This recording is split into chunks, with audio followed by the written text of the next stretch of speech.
राधे राधे महाराज जी। महाराज जी, मुझ में आत्मविश्वास की कमी है। महाराज जी, अगर मुझे कोई एक बात सुनाता है तो मैं उसे 4 बात सुना देती हूँ और बहुत सोचती हूँ, फिर मन अशांत हो जाता है। फिर महाराज जी, बहुत जिद्दी स्वभाव की हो गई हूँ कि मन इधर उधर विचलित करता ये रहता है। जितने भी हमारे अंदर मलिनताएं हैं वो भगवान से विमुख होने के कारण हैं।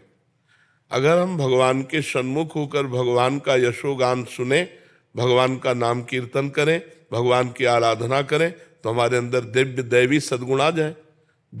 ये दैवी संपदा की कोई हमें गाली दे हम मुस्कुरा के चले जाए, ये साधारण क्षमता थोड़ी है। सामने वाला हमें गाली दे रहा, हम मुस्कुरा के चले गए, ये दैवी संपदा है, ये भागवतिक सद्गुण है। ये कोई छोटी मोटी बात थोड़ी है। सामने वाले ने गाली दिया, हमने 4 गाली दे दिया है, तो संसारिकता है। तो हमारे अंदर जो संसारिकता है उसको दूर करने के लिए हमें भगवान की शरण में जाना होगा, भगवान की आराधना करनी होगी, भगवान की लीला कथा सुननी होगी, भगवान की लीला कथा का गायन करना होगा। घर में बैठकर 1 अध्याय रोज गीता भागवत का गायन करो, देखो आपकी बुद्धि शुद्ध होती है कि नहीं, आप में क्षमता आती है कि नहीं। अब देखो टीवी के सीरियल और मनमानी आचरण किए जाए और फिर सोचा जाए कि हम दैवी संपदा धारण करें, तो असंभव है। राधे राधे महाराज जी। महाराज जी, मोह, अहंकार और माया का लालच के कारण बहुत सी गलतियां हुई हैं जीवन में। अब बहुत पछतावा होता है, कैसे अपने आप को इससे मुक्त करूं प्रभु? अगर पछतावा होता है तो मुक्त होने में देर नहीं लगेगी, लेकिन वास्तविक पछतावा हो तब ना। पछतावा हो कि हृदय जल रहा है, अब खाना अच्छा नहीं लगता, पानी अच्छा नहीं लगता, रात दिन एक जलन पैदा हो रही मेरे से ऐसा, तो वही पश्चाताप ही उसको भस्म कर देगा। और होता है, रात को सो नहीं पाती, अंदर से चिंता होती है, क्यों हो गया, कैसे हो गया। हाँ, तो ये पश्चाताप ही उस जो भी मलिनता है उसका नाश कर देगी। और खूब भगवान का नाम जप करो। नाम जप करते हो, अधिक से अधिक भगवान का नाम जप करो। नाम जप से ही कलयुग में भगवत प्राप्ति है। अन्य युगों में अलग अलग भगवत प्राप्ति के साधन थे, जैसे सतयुग में ध्यान, त्रेता में यज्ञ, द्वापर में पूजा, लेकिन कलयुग में केवल हरि नाम, केवल हरि नाम। कलौ नास्तेव नास्तेव नास्तेव गति अन्यथा।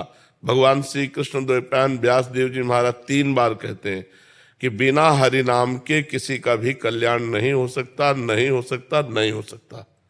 हरेर नाम हरेर नाम हरेर नाम एव केवलम कलौ नास्तेव नास्तेव नास्तेव गति अन्यथा। हर प्रश्न का उत्तर नाम जप है।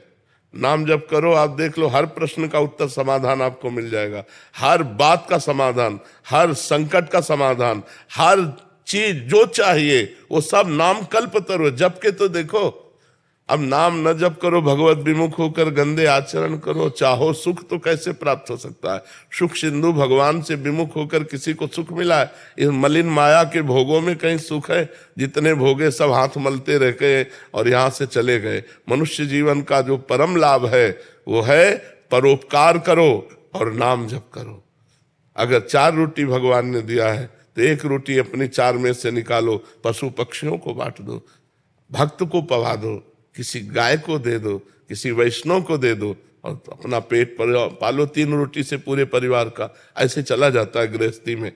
अगर हमारे पास 4 रोटी हैं तो 3 में पूरा परिवार पाते हैं, 1 रोटी दूसरे को देते हैं और खूब नाम जप करते हैं, देखो आनंद आ जाए। लेकिन आज का मानो दूसरे की चारों अपहरण करके स्वयं सुखी होना चाहता है, उसको भूखा रखना चाहता है। दूसरे को छीन झपट करके, बेईमानी करके, घूसखोरी करके वो सुखी होना चाहता है। कैसे हो सकता है? अधर्मी कभी सुखी नहीं हो सकता। और धार्मिक सदैव सुख को प्राप्त होगा। वर्तमान में दुख ही देख करके उसको यदि सोचो कि ये धर्म करता है, दुख भोगता है, तो धर्म का परिणाम दुख है क्या? नहीं, ये वर्तमान का नहीं, ये पूर्व का किया हुआ कर्म है। वर्तमान का जो धर्म है उसे जय और सुख को प्राप्त कराए। महाराज जी, 1.5 साल से मैं वहाँ सुन रही थी और आपके दर्शन और प्यार खींच के ले आया। अब मेरी गलतियां माफ कर दो, मेरे को बख्श दो। मैं खूब नाम जप करो।